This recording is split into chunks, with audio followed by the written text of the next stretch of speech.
We talk Oklahoma football with you every Friday afternoon, courtesy the knowledge and expertise of Jason Ray from Last Word on College Football. Welcome in, everyone, and just settle in for the next 60 minutes or so to talk OU and the Big 12 right here at the Voice of College Football. Jason, how are we doing today?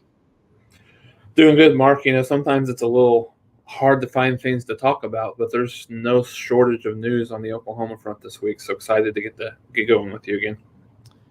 Absolutely. A little bit later, Jason's going to run down his top 10 offensive linemen in the Big 12. We have reviewed quarterbacks, running backs, and wide receivers and tight ends. Now it's time to finish up the offense. Also, over the past few weeks, check out our preview of the Oklahoma offense, defense, and special teams on Oklahoma Live. Let people know that we're here every Friday at 1:30 Central to talk Oklahoma football. Please like the video, share the videos out on social media, subscribe, and that way you follow our live streams, which at times we need to move based on scheduling circumstances. All right, before we dive into the rankings, Big 12 offensive line rankings, and of course we're going to be in the live chat here, so everybody leave your comments and questions. Is there anything that you wanted to run down in the world of Sooner football this week?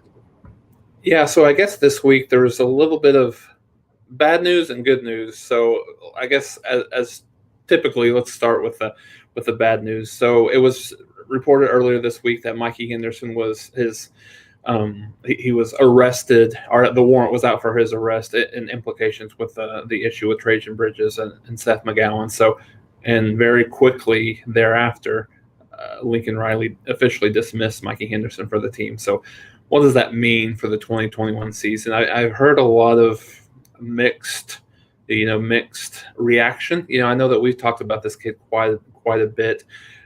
I even heard some reaction that some people think that this could potentially derail Oklahoma's season in terms of, what they're capable of, from a national championship perspective.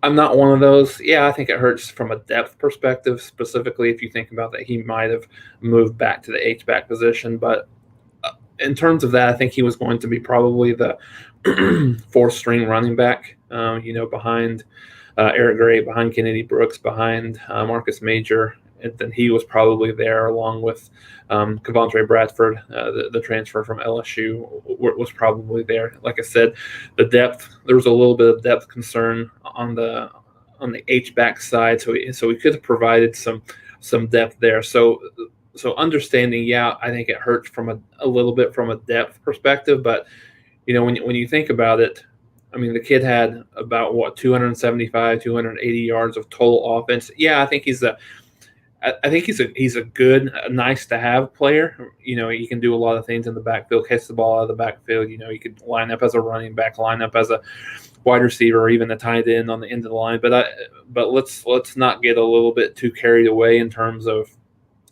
this could derail Oklahoma's championship hopes. So, if I go on that school of thought, really thinking about that, and I heard that quite a bit, and it was a little shocking. So when I see that, it makes me think, okay, do we think that Oklahoma doesn't have the depth? Are we going back and looking at a problem? So if we're at a position with this team this year, if a fourth team running back, and this is no disrespect to him as a kid, hope he's able to kind of turn his life around, from this, but if Oklahoma's in a position where a fourth string running back is a cause for concern on the trajectory of the season, they're not as deep as I and many people think they are. So I don't think this is an impact at all from a championship perspective. Yes, it could hurt from a depth perspective towards the middle of the year when, if you're missing some running backs because of injury or something like that. Yeah, to take a balanced approach here, health is huge in the sport of football, of course. Championship teams are not just championship teams because they are the most talented or the best coached or had the luckiest breaks. Part of that might be the health of the team. Typically, you need to keep the right people on the field and then have the depth that you speak of to supplement where you get nicked up throughout the season. But I think people might be surprised if they went through every national championship team and even to extend that to the elite, to the playoff teams each season, and listed out everyone who was injured that season and missed at the point that they got hurt the rest of the season. Jalen Waddle comes to mind for Alabama, for example. You're talking about one of the best wide receivers in college football, a first-round NFL draft selection. He got hurt mid-season last year, missed the rest of the season, played a little bit in the national championship game, wasn't really a factor, just came back to get on the field and catch a couple passes. Alabama won the national championship, and he wasn't the only guy that they missed throughout the course of the season. Ohio State made it to the national championship game, and they had injuries all over the place to various degrees. So, yes, injuries are extremely important. I was a bit surprised when that was the first line that came out of your mouth about a number of sources being that concerned based on our conversations. I don't pretend to be an expert on Mikey Henderson's abilities or how he will fit into the offense at Oklahoma, but based on our conversations and then also doing a little bit of legwork past that, I know that Oklahoma fans were excited to see him utilized in the offense, but he's not the workhorse type. He's a complementary type piece. Yeah, absolutely. And when you were talking about that injuries, the first situation that was really coming to mind, and I can't remember the year when JT Barrett went down, was it before? It was the week before the conference championship game, right? Was it the Michigan game? And then, Cardale Jones, takes them to a national championship. So, yeah, I mean, I think it's a third string quarterback who had never thrown a pass in college football is playing in the conference championship game. Right. So, yeah, so it happens. Like I said, it was a little weird kind of seeing some of that. And there was a little bit of, obviously there was a lot of discussion back and forth, but it was interesting to see that commentary, which certainly I don't think, like I said, depth might cause a concern, but other than that, no. So really on the positive side of things, to your point, Mark, Oklahoma's got a lot of commitments over the last week and so on the 2022 class. They've actually had 5 over the last week or so. So starting right around the July 4th timeframe. So July 3rd, Jacob Sexton, who was an offensive tackle here locally out of Oklahoma, number five player in the state from Deer Creek High School in Edmond, Oklahoma, a 4-star guy who picked Oklahoma over Texas A&M, and Oklahoma State. So, we've talked a lot about the in-state recruiting. So this is a big kid for Oklahoma to get. Then July 4th, Oklahoma actually got 3 commitments on the 4th. So the first one, so let me talk first about Derek Moore. Derek Moore is a 4-star defensive lineman, really projects to be more probably a defensive end at Oklahoma over out of Baltimore, Maryland. 4-star guy, top 100 overall kid, top 15 defensive lineman in the country. So he was really a good get in Big Ten country. Oklahoma actually beat Penn State and Ohio State for his services, which was good. And then the other 2 are another area of, I wouldn't, not that I'm going to say contention, but area of conversation amongst local. I think everybody looks at stars, and I think when these 2 kids committed to Oklahoma, there was some concern, maybe eyebrow raising about, because 2 of these kids are 3-star kids. So Xavier Bryce was a kid. He's a 6'2", 190. So I think he's more of a build. So I think people, want to make sure that they understand Alex Grinch is looking for a type from a defensive back perspective. He is an athlete guy, type of player, played wide receiver and defensive back. He's a guy that at that size, that's what Grinch is looking for. So if it really kind of fits in the 3-star guy or a 5-star guy, that's who Grinch is looking for. So he's a guy that's, really kind of came on from a camp perspective this year and ultimately committed to Oklahoma, very recently. And I think there's some concern because when you think about, he was originally committed to Kansas. So when you look at, okay, why is Oklahoma going after a guy that was committed to Kansas? Well, the thing is, he decommitted from Kansas in June. He had some offers from, from decent schools that you would expect. I think Missouri was a school, Oklahoma State was a school, Arkansas was a school. So it's not like he's kind of a bottom feeder. So he's a kid that's really kind of blossomed through the summer here, and the other one is a local product. His name is Robert Spears Jennings. He's from Broken Arrow, Oklahoma, who's in the Tulsa area here, Oklahoma, for people out of the state that might not necessarily know about that high school. One of the biggest high schools, maybe the biggest high school in the state of Oklahoma. So he's another 3-star guy, very much the same way. 6'1", 6'2", 190. He played both sides of the ball. Probably will play defensive back for Oklahoma. So it's a fit, I think, that Oklahoma defensively is looking for in terms of their defensive backs. And most recently, the guy that Oklahoma got on July 7th was Jake Taylor. He's a guy out of Las Vegas, Bishop Gorman, which is ended up being a bit of a pipeline for Oklahoma. DeMarco Murray came from there, and certainly, obviously, he's on the coaching staff now, so that absolutely doesn't hurt. He's the 26th overall ranked offensive tackle in the country, 4-star guy. Oklahoma beat out Notre Dame and Alabama actually for him. So having winning those battles against those types of teams, specifically at that offensive line position, is really good. Obviously, really good for the Sooners. So I think Oklahoma had went from, I think, 9th or 10th in the rankings all the way up to number 5. So Oklahoma's number 5 in the 2022 ranking. Certainly has a ways to go, but was really a big, really 4th of July week that was really big from a recruiting perspective for the Sooners. Yeah, there's certainly a balanced approach you can take to looking at these rankings, because that's the first thing I look at, and understandably so. If Jason tells me, hey, we got a couple commits this week, I'll go look. And I'll immediately go to where were they ranked at their position in their state overall. Yep. That's a baseline. Some people get a little bit hung up on that a little bit too much, and they get alarmed when they feel as though their program is a top 5 program, for example, Oklahoma, and they're signing the 57th best, supposedly. That's a rating. That's a ranking. It's a projection. 57th best cornerback in the country.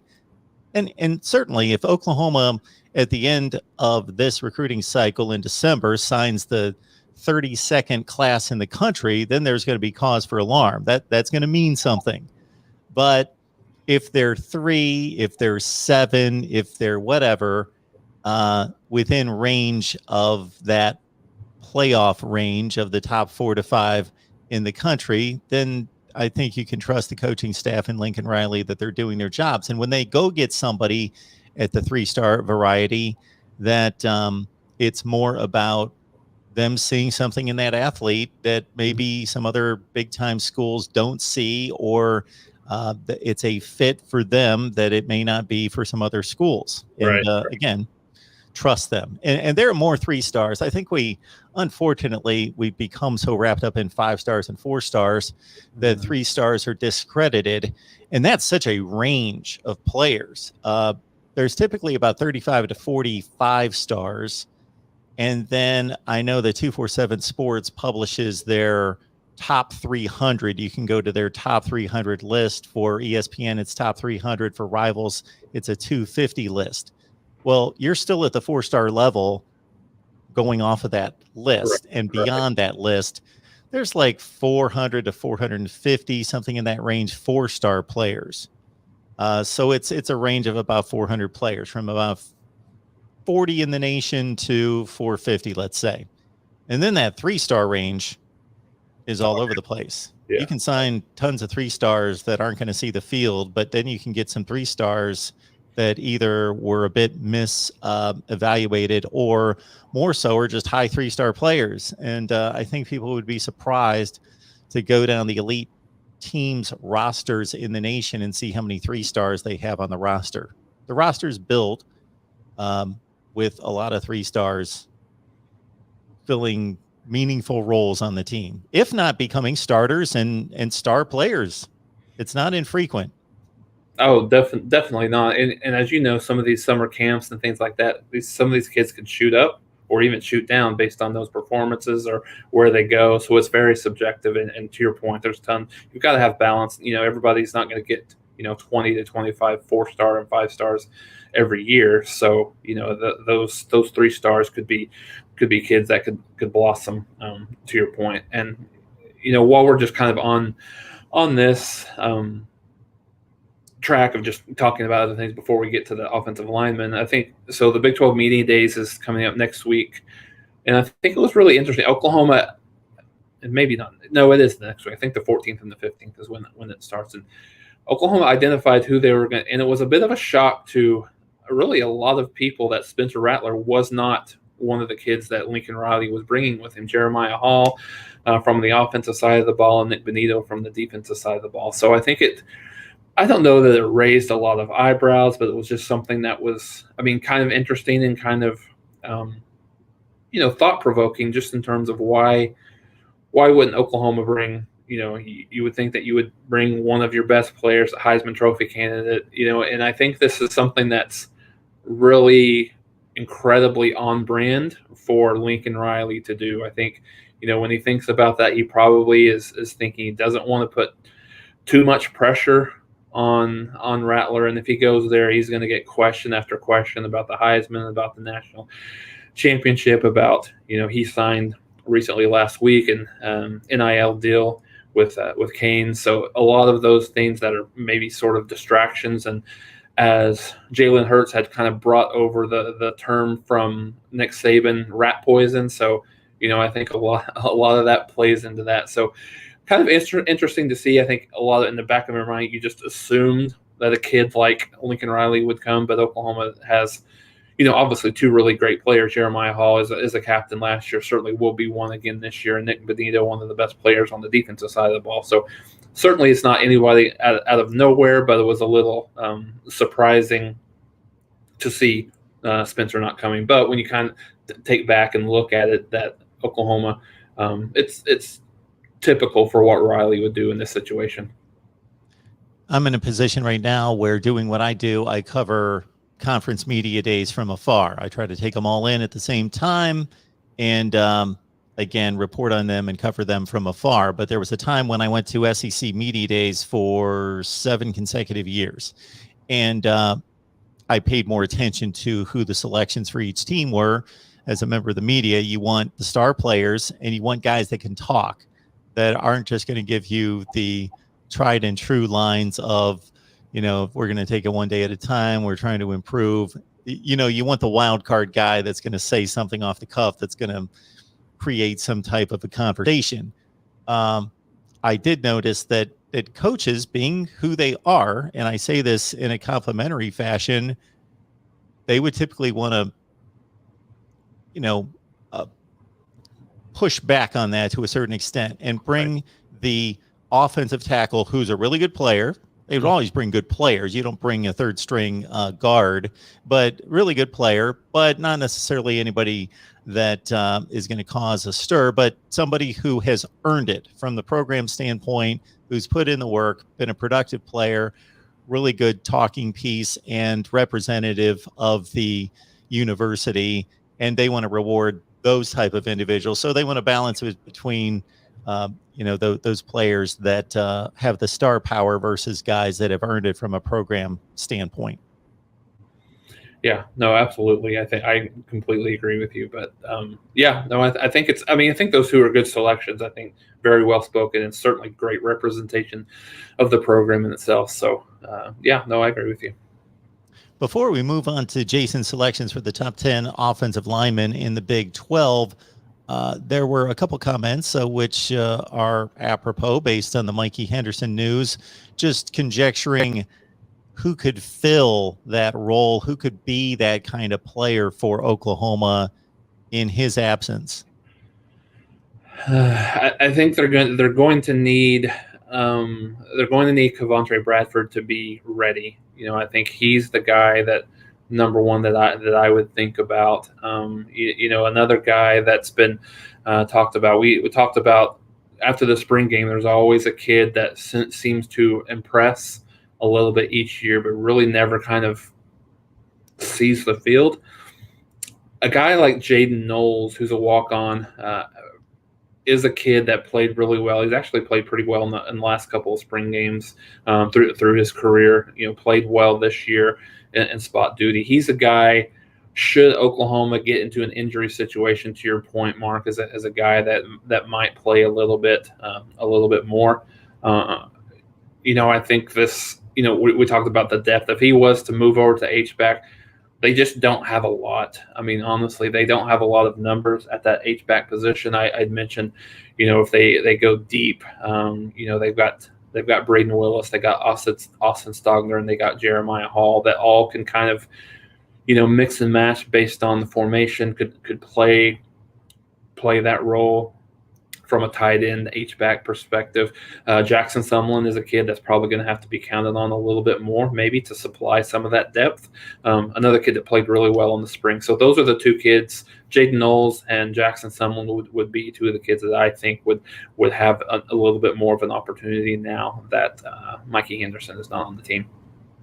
We talk Oklahoma football right here at the Voice of College Football each and every Friday, 2:30 Eastern, 1:30 Central Time, right here with Jason Ray from Last Word on College Football. So we would encourage you to check out Jason's work. Also, Kevin McGuffey and Tony Siracusa over at Last Word on College Football. They pour a ton of attention, time, expertise, knowledge, insight, research from a number of different angles into their site there, Last Word on College Football. So please check it out. And before we ramp up with the offensive line list, Jason, anything in particular that you've worked on recently? So throughout, really until the beginning of fall camp, really, and maybe even through the season, we've put out a kind of a prediction on each conference in terms of predicted order of finish and a little bit of a preview on each one of those teams. So we started with just this past week. We went with the MAC conference to go through that. So we'll go through all the Power 5 and the rest of the top 10, or the 10 overall conferences, and talk through what those predictions look like from an overall standing perspective over the next few weeks. Offensive line in the Big 12. You better be good at pass blocking. But, of course, the run game is big for the better teams as well. And I will start us out by just mentioning that according to Athlon's, Oklahoma is the 6th best offensive line in the nation, and they think enough of Iowa State at number 7. They've got them neck and neck, pretty much identical in regards to their quality and depth at offensive line between Oklahoma and Iowa State in their top 10. All right, Jason. Jason's going to run down his top 10 offensive linemen in the Big 12. So, which is interesting that you mentioned that about Oklahoma. So, just as a precursor, 5 of my top 10 are from those two schools. So that kind of is in line with with my thinking as well. So, starting at number 10, and I hope that I don't butcher this name, Obina Eze from TCU, who is a transfer from Memphis, played the last few years with the Memphis Tigers, played in six games in 2018, played all 14 games in 2019, started all 11 games in 2020 at left tackle. So he'll be a kid that is counted on for TCU to provide that blindside protection from Max Duggan for TCU. So I have Obina Eze at number 10 for Texas Christian. All right, moving on to number 9, and then I'm going to run through some of the publications and where they stand on some of these players and units as well. Coming up on number 9 in the Big 12. Number 9, I have Derek Kerstetter from Texas, 5th-year senior, who's a guy that is taking advantage of the extra year of eligibility. Came back, was a senior last year, coming back again this year. Has been one of the mainstays on that Texas offensive line. Has been I believe he's a 4-year starter for the Longhorns. I would say, looking at from a positional unit perspective, Texas at the offensive line probably is their weakest area, specifically on the offensive side of the ball. But Kerstetter is a mainstay there at the center position, who was a honorable mention All Big 12 last year. Should see a little bit of improvement, obviously, this year as well at the center position. And then let's see, moving on to number 8 from Kansas State. Number 8, Josh Rivas from Kansas State. Again, he's a kid who has played a lot of ball for Kansas State over the last 3 years. 2020 started each of the first 8 games of the season at left guard, then moved over a little bit. He's one of those kids that could play multiple positions for Kansas State. 2019 played in 13 games in the rotation at guard and tackle, second team all Big 12 in 2019. So he's a kid that certainly could get back into that all Big 12 consideration this year. Then going to the Sooners and a transfer here at number 7 in the Big 12. Yeah, number 7, Wanye Morris. It's kind of tough to put a kid there that's not really played it down at the school, but I think that what he was able to put together at Tennessee is, I think, good enough to think that will translate pretty effectively at Oklahoma. 2019 SEC All-Freshman team started every game. Started 12 of the 13 games for the Volunteers in 2019. Played in 9 of the 10 games last year. Started 5 of those. Started 5 of those at the tackle position. Started 3 more in what they consider their jumbo package as well. So got a lot of snaps over the last couple of years. Only gave up 2 sacks and 195 snaps at the tackle position. So he's a guy that's going to be counted on for Oklahoma to kind of anchor that tackle position. Yeah, in addition to beating Tennessee twice in the last 5 or 6 years, Tennessee fans won't be too happy with Oklahoma, considering they rated 2 of their best players in particular here in the offseason. All right, at number 6. Number 6, I have Derek Schweiger from Iowa State. Kind of a tough year a couple years ago. Only appeared in 3 games, and last year, second team All Big 12. He was a former walk-on who actually earned a scholarship last year. Was second part of the left guard of Iowa State last year. They were part of the team that was part of 11 semifinalists for the Joe Moore Award. So really good anchor to that left side on the guard position. It is a kid that was a second team All Big 12 selection a year ago. Yeah, Schweiger at 6'3", 311. Yes, and as you mentioned, has elevated himself all the way as a product of Wisconsin high school football as a walk-on originally to all Big 12 status. All right, at number 5, back to Ames. Yeah, number 5, I have Trevor Downing. You could flip a coin, honestly, between these two. Could have easily put Schweiger at 5 and Downing at 2. But, Downing is a kid that was the second team freshman All-American in 2019. 2020 was looking up for him. Certainly could be a kid that Iowa State was looking at in terms of an all Big 12 type of kid. Unfortunately had a season-ending injury against Louisiana to begin the season. So he's a kid that they're Iowa State's really high on it and happy to have back as part of that offensive line group. All right. As we break further into the top 5, we go back to OU. At 4, we have Marquise Hayes. It was a guy that really flirted with going to the draft this past year, with Oklahoma lost, a little bit on the offensive line with Creed Humphrey, Adrian Ely. So certainly great news for Oklahoma that he came back. Solidifies the guard position for Oklahoma. He started pretty much every game the last couple of years for the Sooners. Only allowed 2 sacks a year ago and about 416 pass attempts. Pass plays, I said, not necessarily attempts, but only a couple sacks. So he's a guy that has done a great job, everything that I've heard in terms of the weight room, in terms of, kind of transforming his body a little bit more just to be a little bit better. So he's a kid that I think could certainly be the best guard in the conference. And then Texas Tech, not necessarily ranked highly with most of its players along these positional units we've run down, but Dawson Deaton, a good one. Yeah, so you talk about a kid that has a lot of experience in playing and pass blocking. To your point, as we began, 2018 appeared in all 12 games. He only started 2, but he was a guy towards the end of 2018 that started to become, played a little bit more he started 2 games to end the year. 2019, he was really as a sophomore, he played a lot more than he was really their top offensive lineman in 2019 in his first year starting. And then last year, team captain, started all 10 games at center, all Big 12 second team. So I think he's a kid that is probably the best center in the league, really coming in. You could make it an argument here with another kid that I have up higher, but those 2 kids will probably be 1, 2 in terms of the best centers in the Big 12 this year. One appearance out of the Cowboys.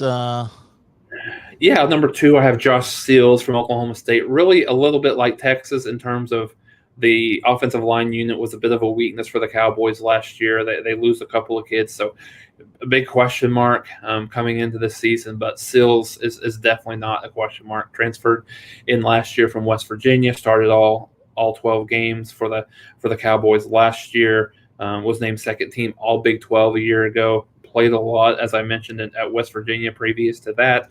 Will certainly be the best offensive lineman for the Cowboys next year, and it's obviously one of the best in the conference this year. So according to, that's right, we do have one other player to go, don't we? Don't want to forget the best player in the conference. That's all right. There he is.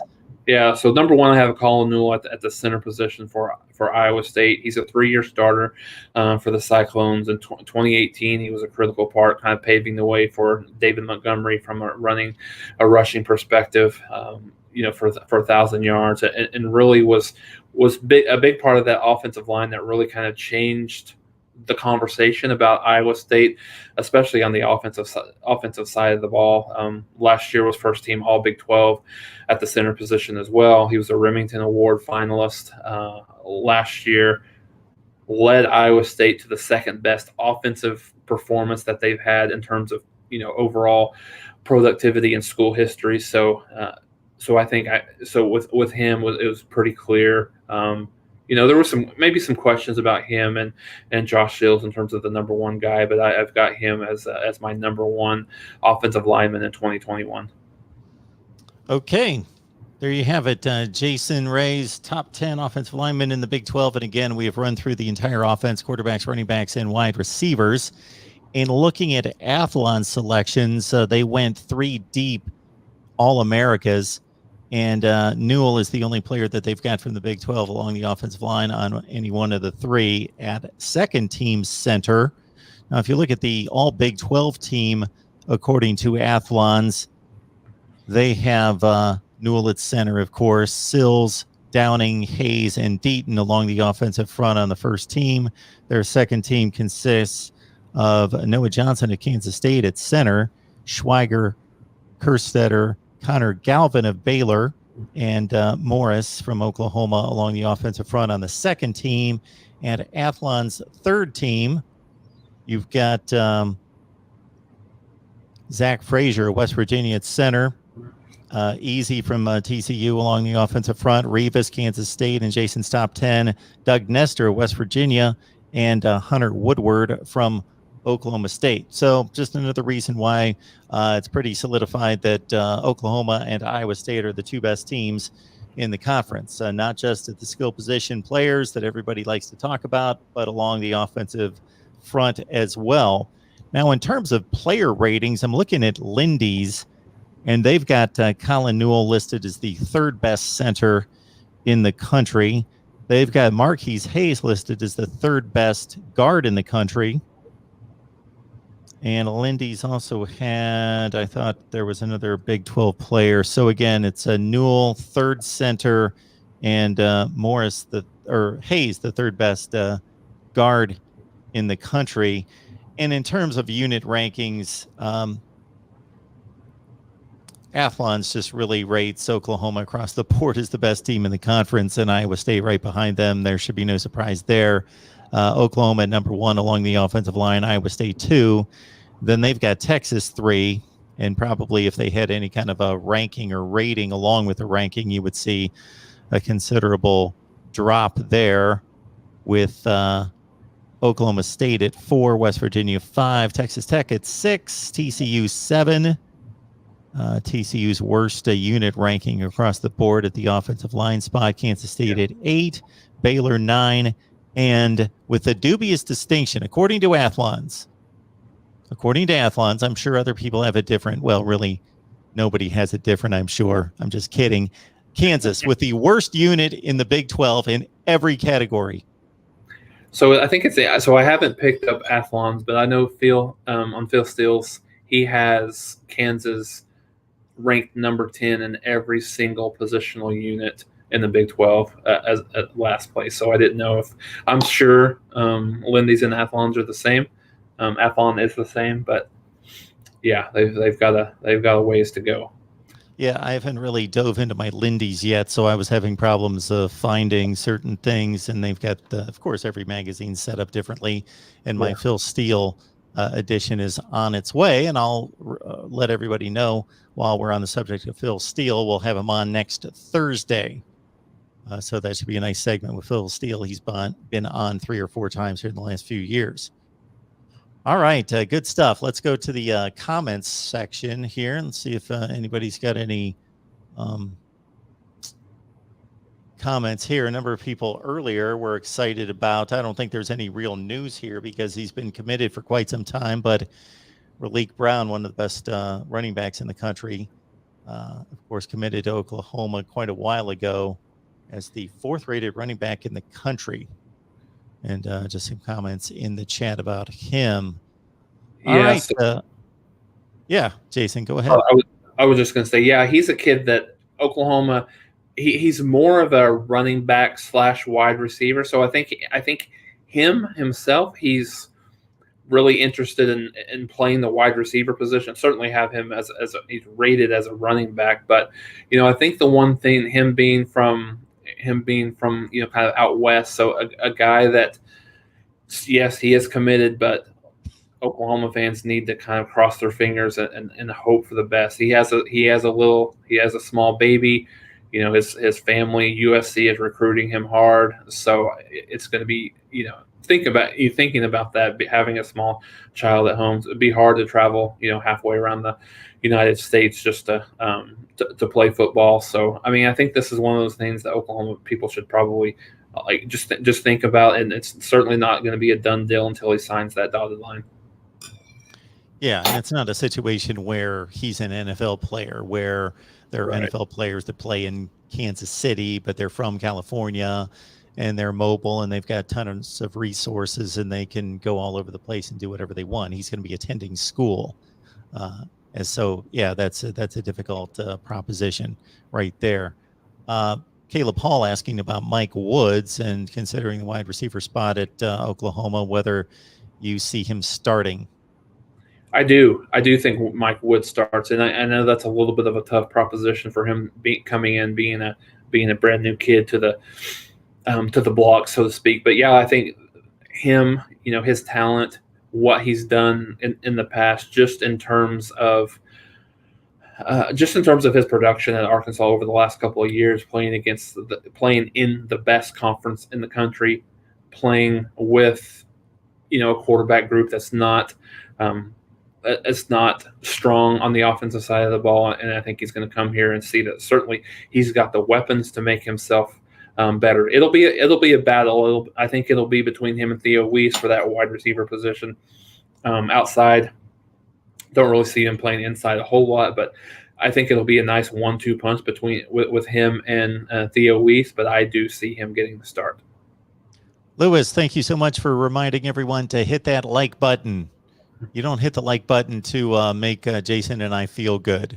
It does make us feel good, but that's not the reason you do that. It's not like on Facebook where they've done all those studies where, what is it, the dopamine, triggering the brain and people get hooked and addicted to the likes on Facebook. But no, it's an actual algorithm on YouTube. It's part of the number of views, the duration of time that people are viewing, along with the likes and the comments and the feedback, all cycles into some kind of formula that determines if they're going to push the video or not. And of course, we want as many people to join us for Oklahoma football talk as possible. So you can also do that the old fashioned way and just tell people that we're here every Friday at 2:30 Eastern and 1:30 Central. Whether you love Oklahoma football, certainly that would be the main reason, but we've got a number of college football fan bases represented here as well. So just let people know that we're here talking up college football every Friday with Jason.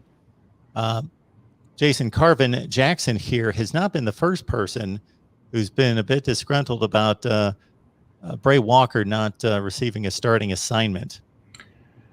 You know, he's a guy a couple years ago, a 5-star kid out of Oklahoma, who a lot of people thought very, very highly of. I watched him a couple of times his senior year. Thought he had tons of talent.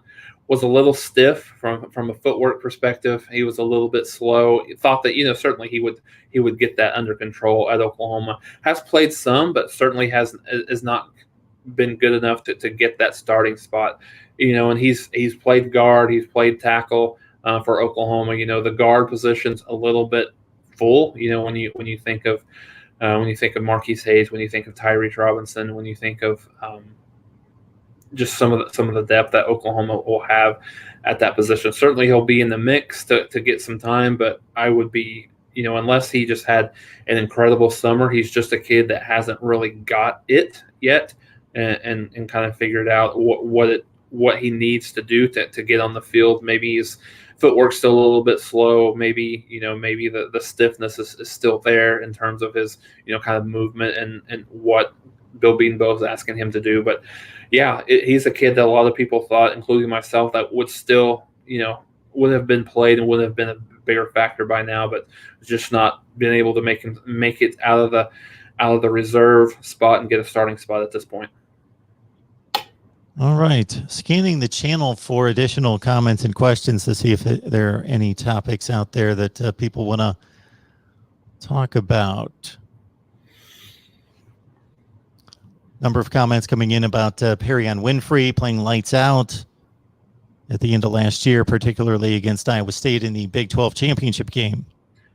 So we'll certainly talk. I think our next top 10 is the defensive line. So I think we'll certainly talk about him a little bit more. But he's, I think, Mark, I would, you know, you could make an argument that he could be the biggest key to Oklahoma's defense this year. You know, if he late in the year, he was very, very dominant. We talked about Colin Newell being one of the best centers, not only in the country, but the Big 12, and him and Schweiger, they double teamed Perrion Winfrey a lot. And he just abused both of them throughout that game. So I think the biggest thing with Winfrey is just his ability to finish plays.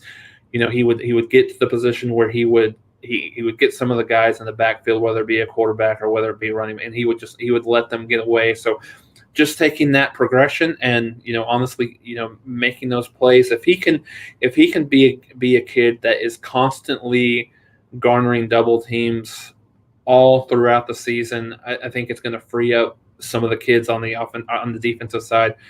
You know, we talked about Nick Benito at the rush end. We talked about Jalen Redmond. He's a kid that, you know, if he can come back and stay healthy, you know, he'll be certainly a great one. Isaiah Thomas, Marcus Stripling. They've got tons of pass rushers. They've got tons of really good players up front. So if Winfrey can be that kid and be an animal from a disruption perspective, you know, very similar to a Tommy Harris, very similar to a Gerald McCoy. He's going to be a linchpin for that defense this year, specifically, obviously on the defensive line.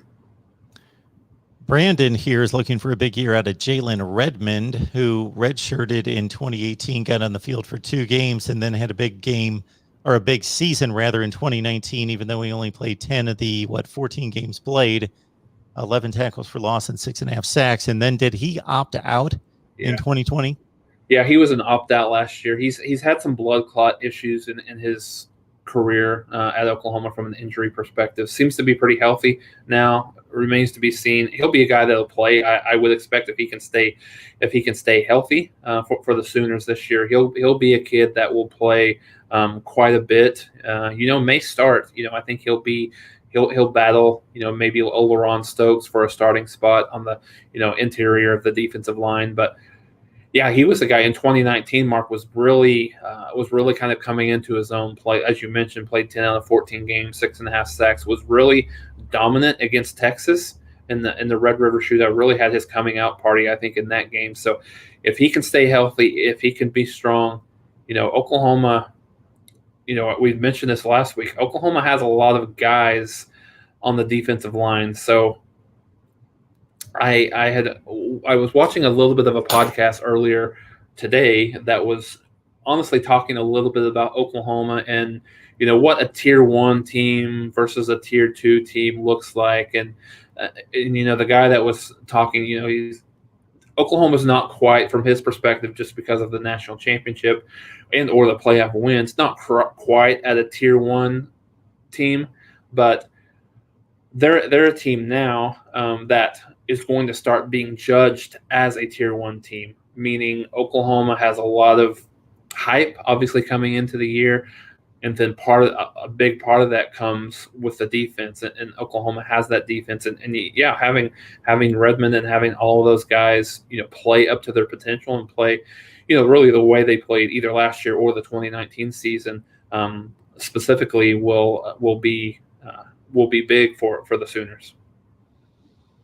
Kelvin Gilliam's a well thought of player, of course, in the 21 class, is a roughly top 100 player coming off the edge at 6'3", 250, top 10 player at his position. Do we expect him? Of course, it's one of the positions of strength across the defensive front, but expect him to get much playing time this year?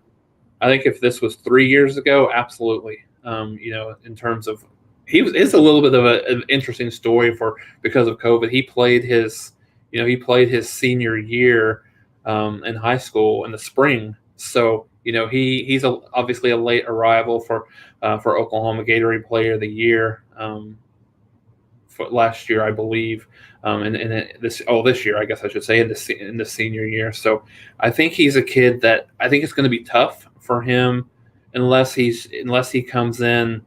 The body's there. He's got watching some of his high school videos, he's got the college body right there, just in terms of he's just got too many guys in front of him.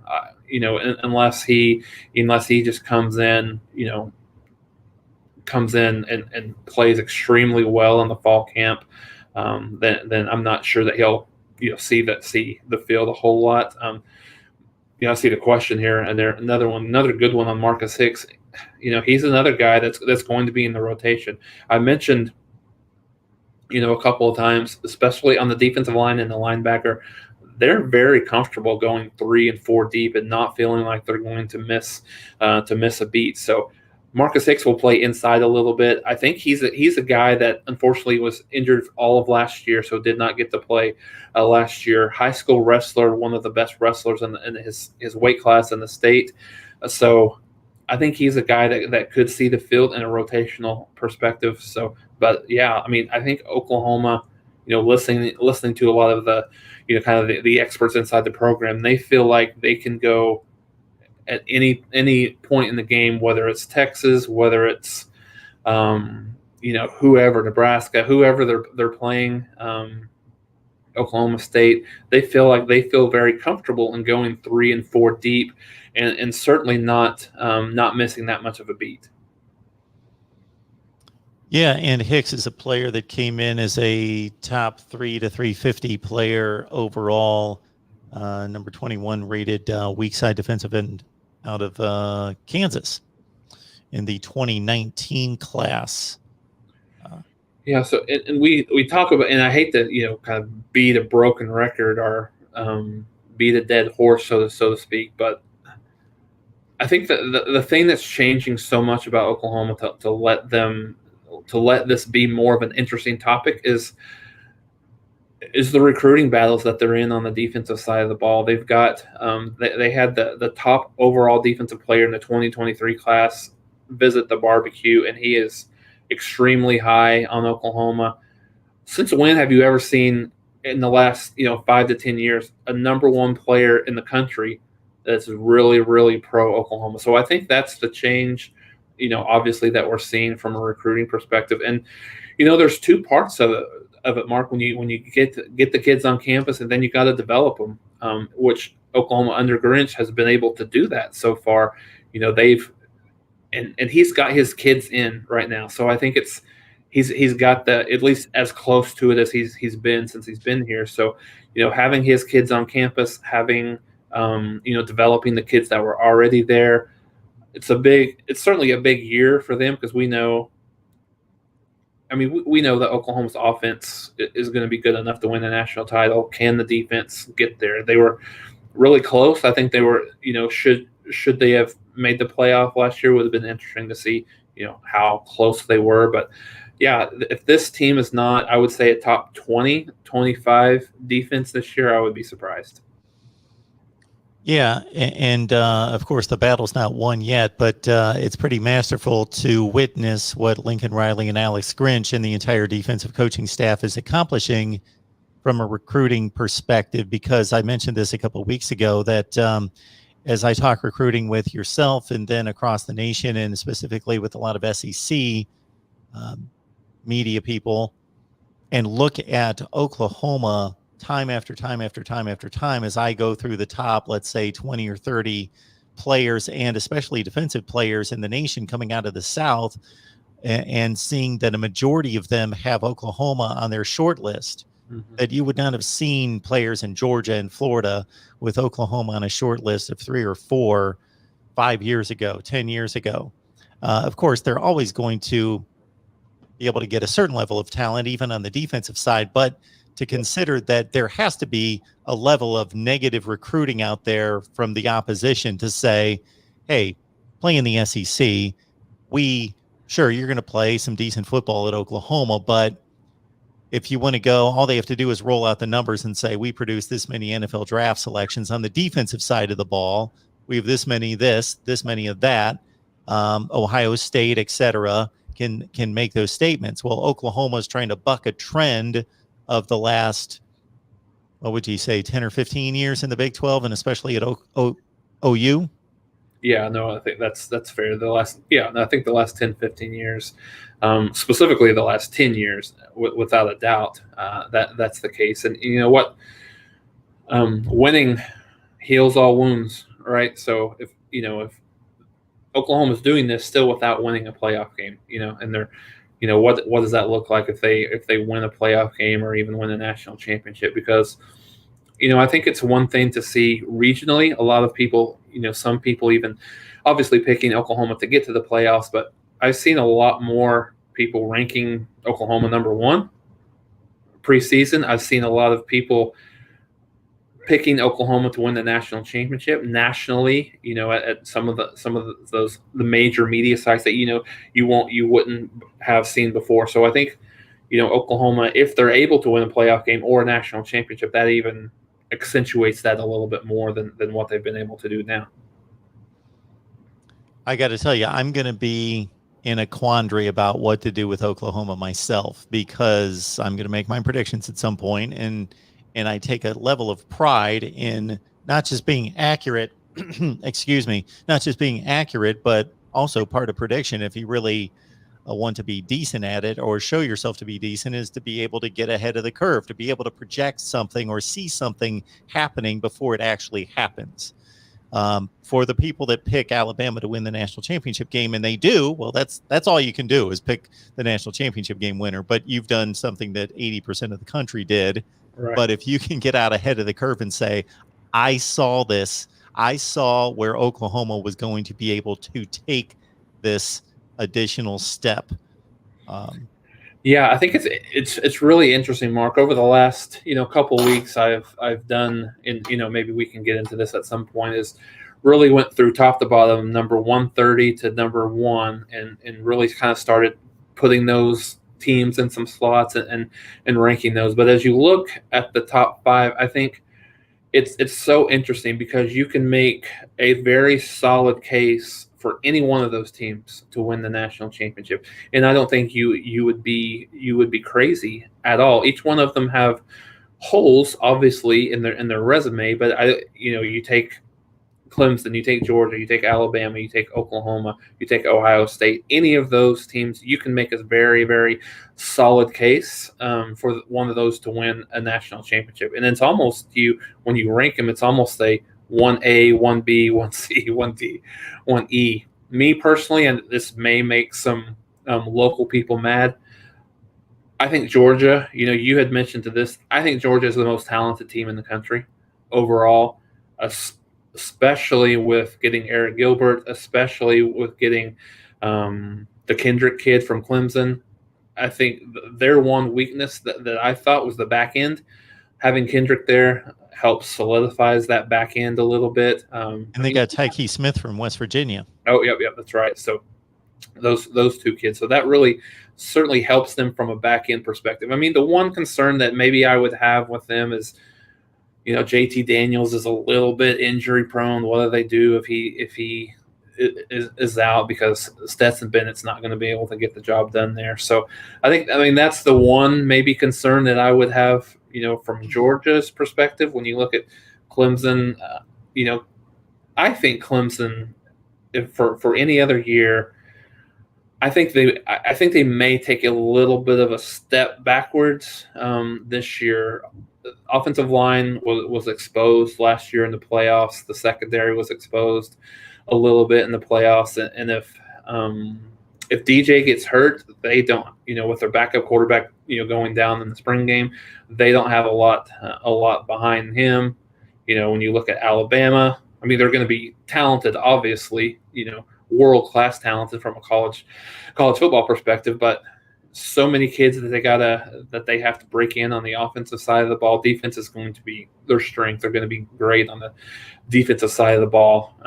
Ohio State, I'm not as concerned maybe as a lot of people would be at the quarterback position. They're going to have a kid that's going to, if it's Stroud or whoever it might be, he's going to play well.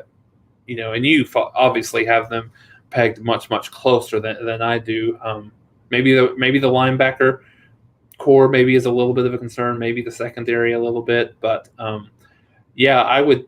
It's tough to call any of them, but looking at it right now, I know you have the Kirby Smart factor, and is he going to do something crazy to really derail the Bulldogs? But if I had to say it right now, I would say Georgia's the most. Not saying that they're going to win the championship. This isn't a prediction.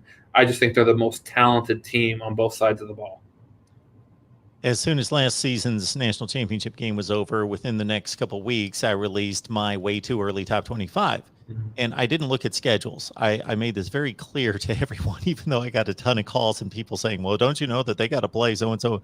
I'm not looking at schedules. I am listing who I believe to be the 25 best teams in the country, top to bottom, top to 25. And I had Georgia at number 1. Mm-hmm. Again, that doesn't mean they're going to win the national championship, and they lost their best receiver since then. Yeah, but they did pick up a 5-star receiver / tight end in Gilbert, and a player who would have been a borderline first-round NFL draft selection at cornerback from Clemson. So the thing about the quarterback position, and of course Alabama and Ohio State are the two teams that are basically going to play a completely inexperienced quarterback. The one thing, a couple things I will say to that is that number one, people may be surprised. I made the statement a couple weeks ago that if you look at the last 8 national championship games, so there are 16 participants in the national championship game in the last 8 years. 8 of those 16 starting quarterbacks had no experience when the season started. None. Or maybe like 4 attempts like Bryce Young had last year. Basically, no starting experience, none. Half of the teams that made the national championship game since 2013. The other thing is that at a place like Ohio State, and I'm sure I'm not as familiar with the backups at Alabama, although Paul Tyson is their immediate backup. But the 3 guys at Ohio State, they're all 5 stars or extremely high 4 stars. So you got to think the odds are, even if they make a misevaluation in August, that by week 2 they say, okay, we'll yank him and we'll put him, that one of them is going to come through, right? Yeah, and put up the 40 touchdown passes and the 4,000 yards passing and just fill in the Dwayne Haskins, Justin Fields spot Mm-hmm. and be nearly as good. And they've got, probably void of Iowa State, where Oklahoma was that significantly better than everybody in the Big 12 for a few years, enough of a lead on the rest of the conference that they don't have to be at their best until December. Right. You're absolutely right. And I think that's the problem I think everybody has coming in is they think, oh, they got a brand new quarterback. They're not going to be, they're not going to be quite as good. When you have an incredible surrounding cast like Ohio State's going to have, an incredibly good offensive line, the best receiving core in the country. I'll say this until the season starts, until they prove me wrong. I think Ohio State has the best receiving core, and I don't really think it's particularly close. Specifically from a true freshman on who all they have coming in.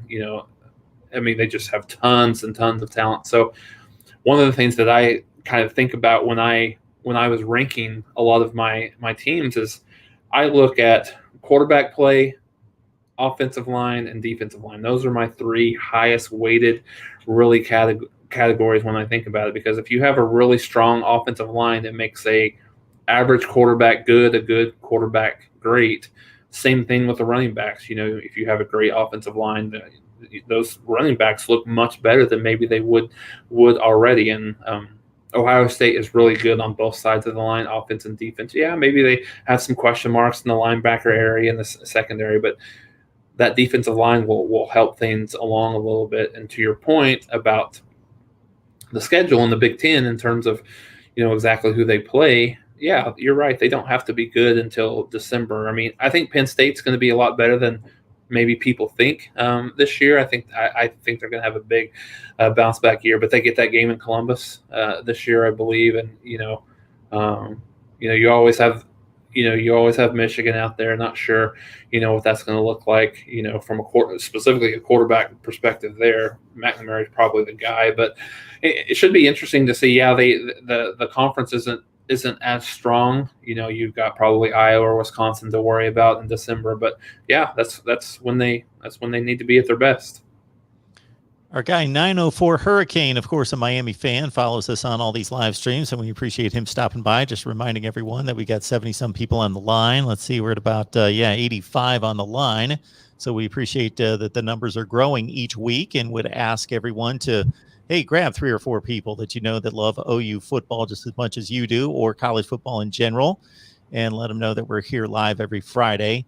But also hit the like button, because if we've got 85 on the line, I can guarantee you that there have been 400 to 500 people come through here in the last hour, and we need more likes than that, please. All right, I guess we'll clean it up, see if there's anything else. I don't know if you see anything else in the chat to address.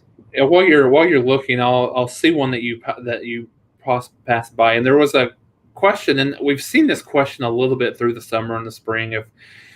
If Oklahoma wins the national championship in 2021, does Alex Grinch leave? And we've answered that question. I've answered it a couple of times, and as I think about it this year, if Oklahoma wins the national championship, it will mean that Oklahoma's defense is maybe top even 15, top 20, and you got to think the change that Alex Grinch has been able to instill, and not only the talent but the culture at Oklahoma, that would probably land him a job. Obviously, it would be important to understand exactly which jobs would be open. Obviously, he's not going to take certainly something just to take it from a defensive coordinator at Oklahoma. He's going to want a Power 5 job. He's going to want a fairly high profile Power 5 job. He basically said no thanks to Washington State a couple of years ago. There was a job that opened last year that he was kind of in discussions on in terms of a guy that was high on their priority list. So I think I think I would be, if Oklahoma was in the national championship, and the defense is obviously a big part of that, I would be maybe a little bit surprised to see him be back with the team in 2022 if the right job comes available. Of course, if the right job's not available, he'll continue to stay at Oklahoma until that right job comes. But I would say if you said 3 years from now, I would say no. Okay. Got Jason right here talking Oklahoma football with all of us every Friday. So we appreciate everybody being here, but mostly appreciate Jason and his expertise in covering Oklahoma. Follow him on Last Word on College Football. It's lastwordoncollegefootball.com. And they do a great job over there, and they've been a great support and help to me, no doubt about that, here at the Voice of College Football. So again, everybody, grab 3 or 4 friends, bring them on in here next Friday as we ramp up toward, let's see. So you're letting us know that Big 12 Media Days are next week. I was unaware of that. Oh, my goodness. I'm going to be taping all sorts of feeds and with Big 12 and other media days going on next week. So I guess we'll have that to talk about in addition to everything else. Yeah, no, I mean, it's coming fast. It's hard to believe that, we're only, about 2 or 3 weeks away from camp starting. To your point, next week is the Big 12 Media Days. The Big 12 actually released their, either yesterday or today, they released their preseason poll. So we've got a lot of, certainly we could talk about that next week as well. But yeah, a lot of good things happening. I guess we can talk about 3 through 9. Yes, definitely 3 through 9. We know 1, 2, and 10. That's right. Good stuff. All right, Jason, appreciate it. All right, no problem. Thanks, guys.